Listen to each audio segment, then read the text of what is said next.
So, what really keeps us happy and healthy as we go through life? I mean, that's one of the biggest questions we can ask, right? Well, today, we're going to dig into what might be the clearest answer we've ever gotten, all thanks to some incredible science. But first, let me ask you something. Just think about it for a second. If you are going to invest right now in your future self, where would you put your time and your energy? What would you focus on? Well, if you're like a lot of people, your answer might look something like this. They did a survey of millennials recently, and get this, over 80% said that a major life goal was to get rich. And for half of those same young adults, another huge goal was to become famous. That's what our culture is constantly telling us matters. I mean, we're always being told to lean in at work, to push harder, to achieve more. You get this picture that these are the things you're supposed to chase to have a good life. But what if that whole idea is just wrong? What if the real answer has been hiding in plain sight all along? To find out, we've got to look at one of the most amazing scientific journeys ever. It's a quest to see what a good life actually looks like, in real time as it happens.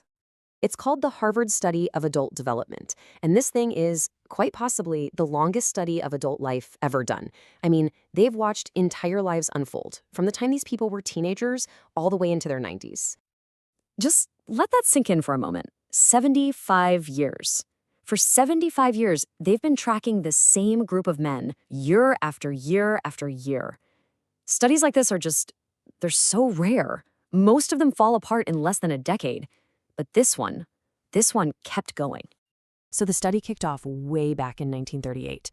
It followed these guys as they grew up and went off to serve in World War II. And what's truly incredible is that it's still going today. About 60 of the original men are still alive, still participating, and now the researchers are studying their 2,000-plus children. And what makes this so special is that it wasn't just focused on one kind of person. Nope, they followed two completely different groups of men. One group was a bunch of sophomores at Harvard, privileged guys who went off to fight in the war. And the other? A group of boys from Boston's absolute poorest, most troubled neighborhoods in the 1930s. And these teenagers grow up to live all kinds of lives. I mean, they became factory workers and lawyers, bricklayers and doctors.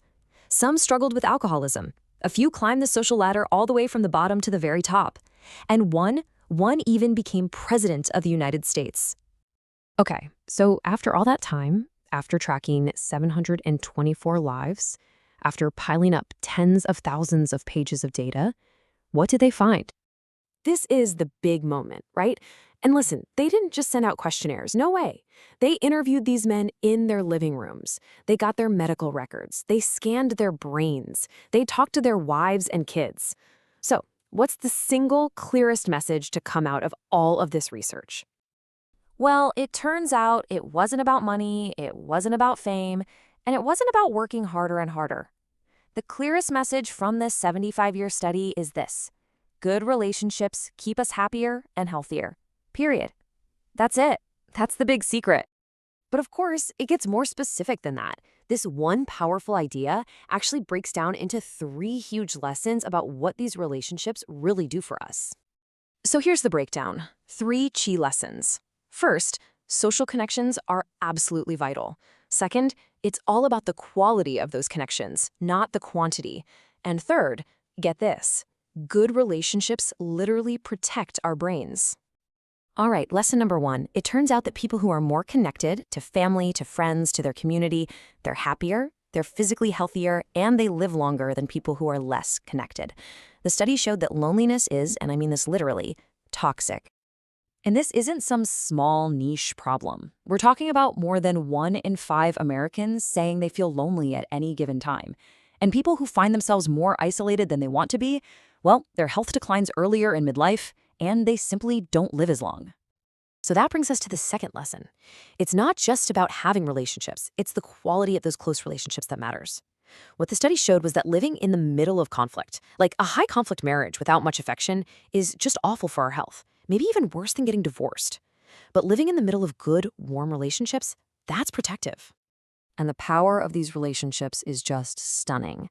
When the researchers looked back at the men when they were 50, it wasn't their cholesterol levels that predicted who would be a healthy 80-year-old. No, it was how satisfied they were in their relationships. The guys who were most satisfied at 50 were the healthiest at 80. And finally, lesson 3, good relationships don't just protect our bodies, they protect our brains. Being in a relationship in your 80s where you feel you can really, truly count on the other person, that helps keep your memories sharp. Even if a couple argued all the time, as long as they felt they could depend on each other when things got tough, those arguments didn't take a toll on their memories. So look, this is wisdom that's as old as the hills, right? We kind of know this.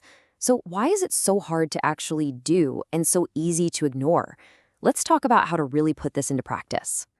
Well, the truth is, we're human. We want a quick fix, something that will make our lives good and keep them that way.